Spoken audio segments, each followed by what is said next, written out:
Welcome back to the Matchday Roundup. We have got two very exciting games for you today. We have got Football St George versus the Newcastle Jets, and we have got the final Sydney derby of the season as Sydney FC played the Western Sydney Wanderers. We have also got an interview with Jake Vidakovic of Football St George. And before we get into the episode, I thought I'd prompt you all once again to vote for the Power by Football Awards, the awards show that I mentioned in last week's episode. Go give that a vote. Make your vote matter. And yeah, let's get into the first match. In the match between Football St George and the Newcastle Jets in the reserve grade, the first notable event was when young referee Lucas Santilli dropped his flag. I didn't see it, but main referee and associate professor James Mallows made sure that I noted of it, as I had noted him dropping his flag a few weeks ago. But then not long after that, we saw an absolutely amazing goal when Jake Vidakovic, the interviewee on this episode of the Power by Football podcast, your favourite Power by Football podcast hosted by Jackson Taylor, snuck a ball behind the Newcastle defence very well from a sideline, sending his side 1-0 up within 3 minutes. Newcastle began easy into the game after going 1-0 down. They had their own chances, but they just weren't able to convert them. Another side were able to convert a chance by the end of the first half, besides Jake's goal, as the halftime score was 1-0 to St George.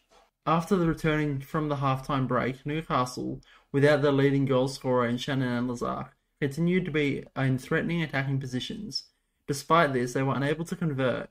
One of the most notable attacks for the Jets in the second half saw Asim Sodhi strike the ball accurately and with pace towards St George's defence. However, the St George goalkeeper Logan Balderson met it well, clearing it. Really strong save from him. Neither side were able to convert in the second half as the game got towards the end. And as the full-time whistle blew, Jake Vidakovic's goal was the difference maker. I did speak to Jake, as I mentioned before, about his performance, but he played in both games, like both reserve grade and Premier League, so you'll hear that interview after I talk about that match. And speaking of that match, in the opening minutes, St George handled Newcastle's pressure well in the Premier League. They stopped chance after chance, which frustrated the Newcastle attack. St George would be left disappointed after their strong defensive showing in the opening 10 when Newcastle forced an own goal from their defence. And throughout the rest of the first half, Newcastle kept on trying to double their lead, but they just weren't able to before the break. And then in the opening minutes of the second half, they were able to double their lead. Newcastle reminded St George of their strength. Jordan Crane and Chris Hastas linking up well, the latter sending the Jets 2-0 up. And that didn't stop the Jets. Newcastle continued attacking, but they just couldn't get a third. This in part was due to many strong saves from St George captain Abdullah Karim. As the game wound up, neither side could get a goal to change the rhythm of the game. The full-time score being 2-0 to the Newcastle Jets, beating St George. As previously mentioned, I spoke to Jake Vidakovic for his performance in these games. Here's that clip. Right, I'm Jake Vidakovic, 17, and I play for St George. So, Jay, what are your initial thoughts after the reserve grade match? Our reserve grade match against Newcastle, it was a close one. I'm surprised, but it was only 1-0. But Mitch that day, he was late. His ramp broke down, had me a little bit scared. But I think the last time we did versus Newcastle, we had 3 players. This time we had 4. But still, a 1-1 draw. I knew, 100% we can do it again. I was really proud of how we played. Goalkeeper, Logan, he doesn't normally like being goalie that much, but he did really well in that game. And, Ruby and Ibby up front, they're, even in the Prem match, I'm surprised how good at the one-on-ones they are. It's really cool, and they're getting better. You can tell. I've watched reserve grade games, first couple of them on YouTube, and you can just see the difference between those games. It's really good. Yeah, even how you mentioned that save towards the end, it was really loud in the stadium or the court, whatever you want to call it. It was yeah, it was. He's done really well. They all are, to be honest. And then you did win 1-0. So I want to talk about the goal. So what was going through your head just before you scored, and what gave you the audacity to try that? Well, that type of goal, that's when you're younger, you would hear in some training oh, you can score off sidelines. It's a direct free kick. You can do a goal, and it stays in your head. Oh, I can score. So every single time that you're going for a sideline, you think, oh, can I shoot? Like is every time I go for a sideline, I think, can I do some crazy spin kick? Can I score a goal? Even on kickoffs, I'll think, can I do a little spin kick? Can I get that in the goal? Because I saw some international game, Japan versus Australia, Mm. and this Japanese guy with his crazy, like, super fast spinning wheelchair on a kickoff, he goes up, he's looking like he's going to pass to his teammate. Boom, spins so fast, ball going directly into the goal, barely gets saved. And you see that and you think, like, every single set piece, that's always like an opportunity. And I'm proud. Like, I finally got one in off the sideline. It's a cool goal. Oh yeah, you did really well. Like it was pretty clever from you. I was waiting. The ref was like standing a little bit in the way. And I was just begging, like, please move out of the way before they get in position. And he did. And as fast as I could, I just took it. Yeah, nice. Honestly, just go through the refs. Doesn't really matter, right? What would that be? If it hits the ref, they're gonna I or just think give me that a they goal just anyway. they just oh look, I only know the rules that I did on the rules episode and a couple others, Mm, but I think they just replay it, or you just take it again, or I don't know. But mm, yeah, you did well for that. And then, yeah. that win, you're 3 points clear of the Jets now in reserves with a game in hand. How confident are you to win the comp now? Oh, 100%. I think, what is it? We need a draw and a win, I think. Out of 3 games, guaranteed we'll have Mitch and the other ones. But I think whenever you have me and him, even we can go down 2-0, and I think, okay, just put me and Mitch on the field. We have that chemistry. Yeah, I think guaranteed goal. If we both try, we're always gonna have a chance at a win with us and him. But other than that, we can slow it down.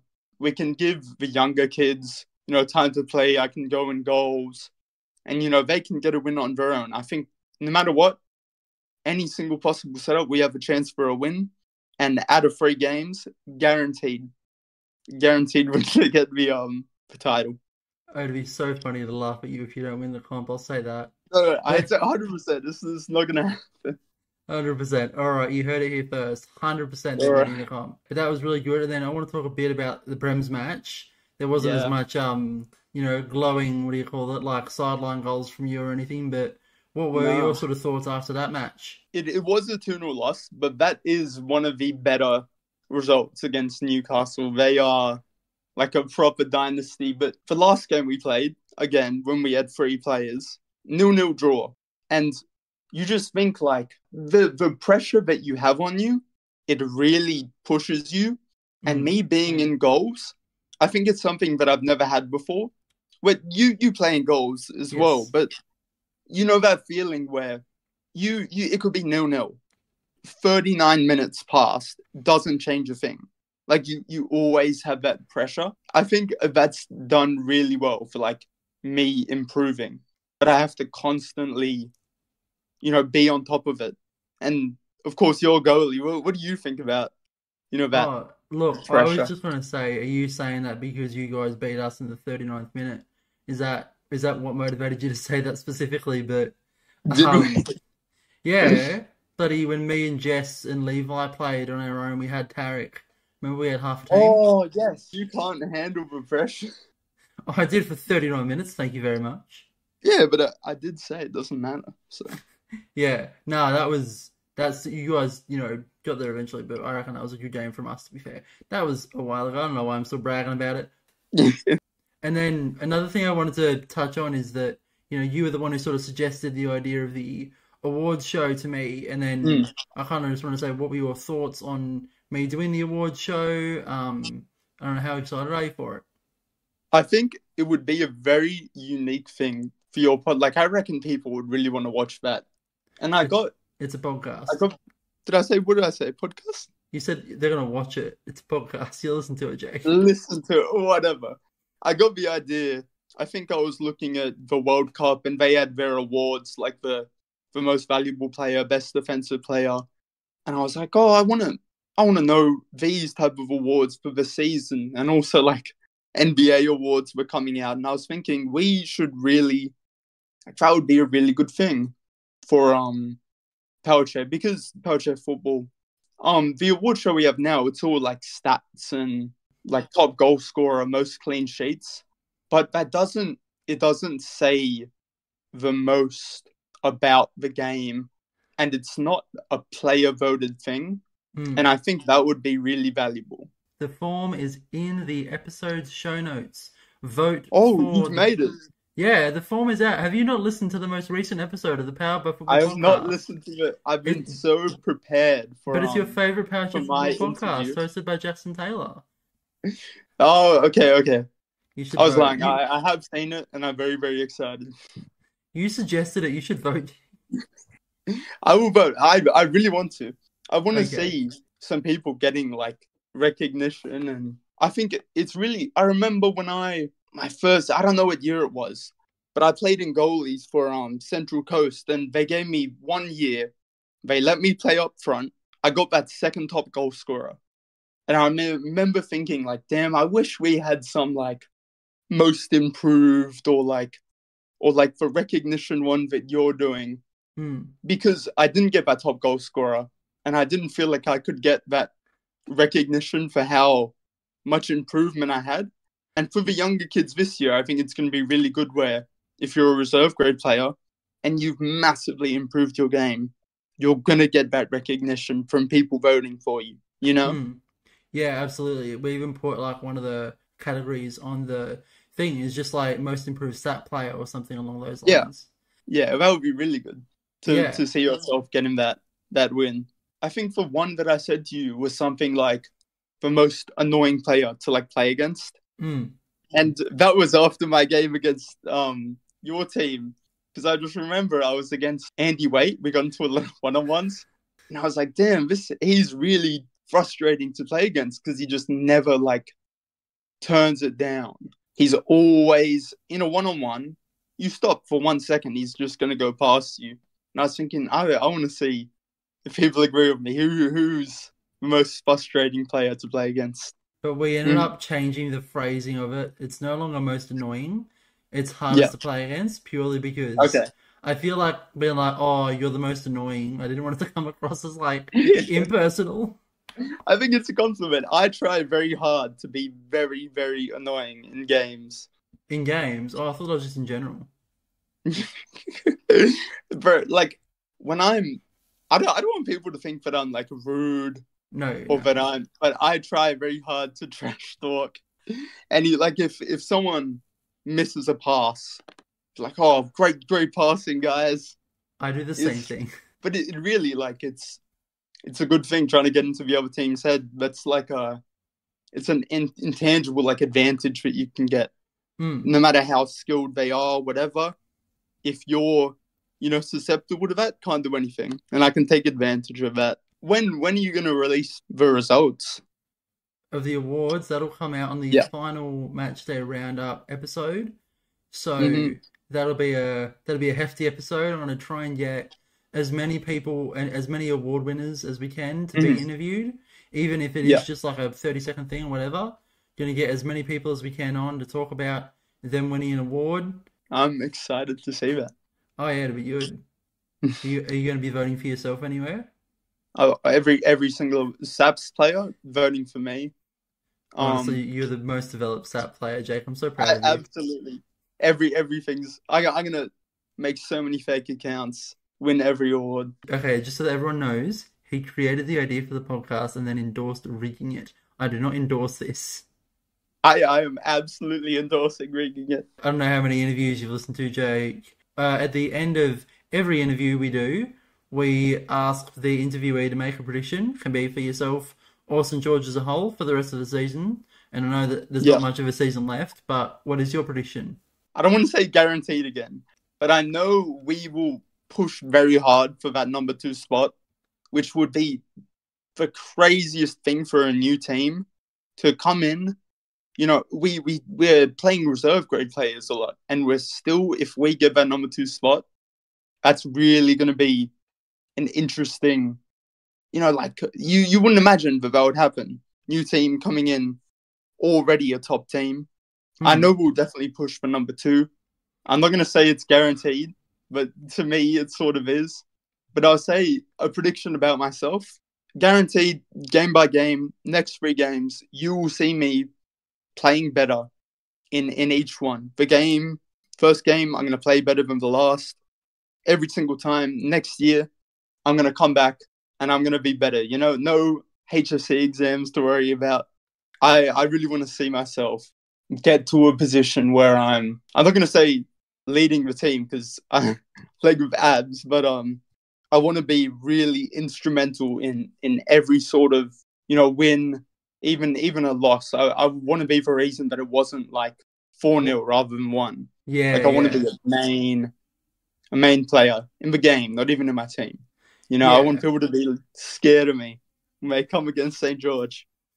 Yeah, and just another little question I thought of then, just saying that. Make a prediction for yourself for the rest of the HSC. What's your prediction? Oh, for the HSC, I want an 80. I think that's the goal. If I get into Macquarie Uni psychology, that's an 80. But I don't know. I'm doing pretty well so far.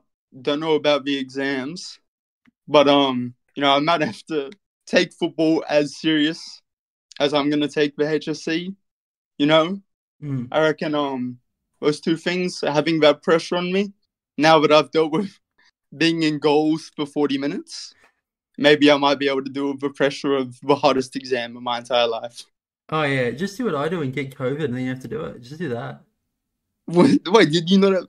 Did you do it with COVID? I missed the last exam because I got COVID from the World Cup.